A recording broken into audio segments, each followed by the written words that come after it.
Hello friend, today we are going to discuss the important topic, the principles of the cooperation. First, what are the principles of the cooperations? First one is the principles of open and voluntary association, then principles of democratic organizations, then principles of service. Next one is the principles of self-help and mutual help, then principles of distribution of profit and surpluses, then principles of political and religious neutralities, then principles of educations.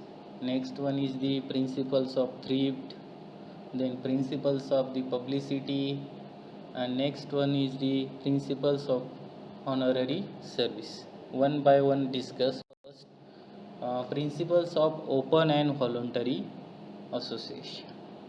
In this principle, the admission into a cooperative society is open to everybody independent of caste, creed, and religion or any social and political affiliations.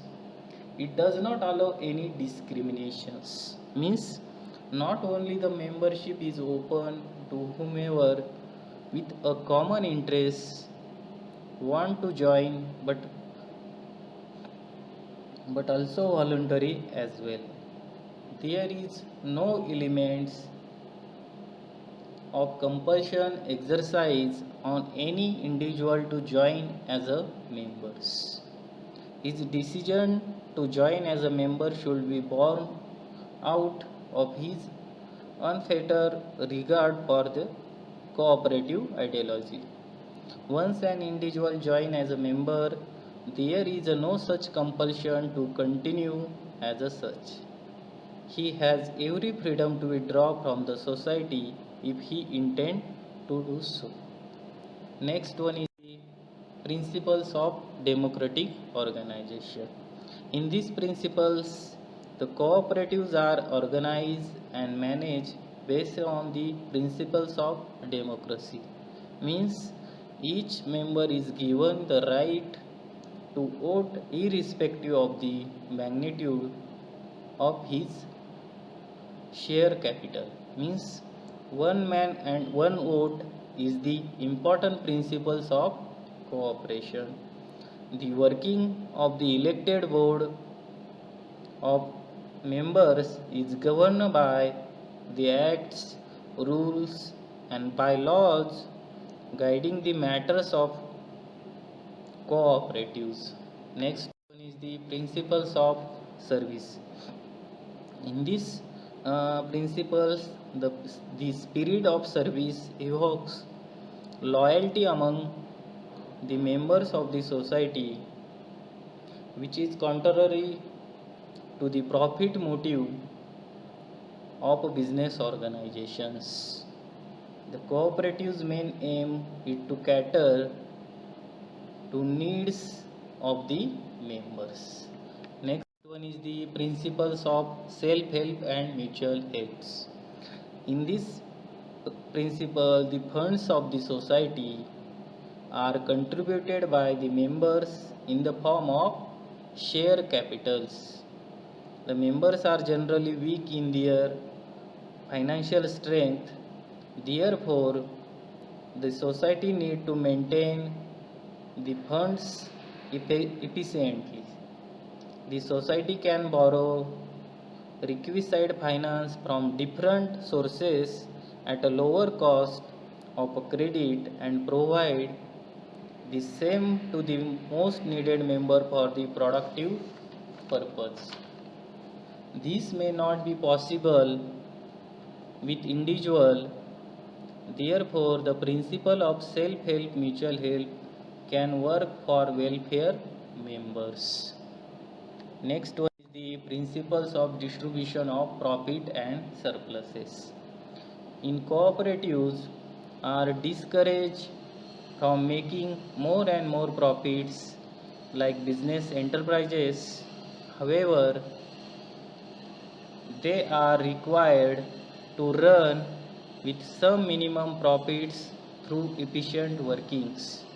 After keeping certain percentage of profit as a reserve fund, the cooperatives can distribute the remaining profit to the members based on their share capitals. Next one is the principles of political and religious neutrality. Means the vital strength for the growth of the cooperative is the unity and non-interference of political parties. The member of cooperative should continuously work for the growth of society with harmony, integration, and unbiasedness towards any religion and politics. The political and religious differences should be kept away by the members. Next one is the principles of education. In this principle, cooperative movement was in fact started with financial provision from education to members and training to office bearer and executives in cooperatives are imperative for promoting awareness and efficiency in the operation of cooperatives. Next one is the principles of thrifts. In this principle, the cooperative should aim at inculcating the habit of thrift among their members. Thrift and service are a part and parcel of cooperations. There should be incentive for members who save their money with cooperatives. Thrift is very basis of self-help, but it must precede credit. This means priority should be given to the members who save in sanctioning credits. Next one is the principles of publicity. If the members are illiterate, first they should be made literate. Without education, members cannot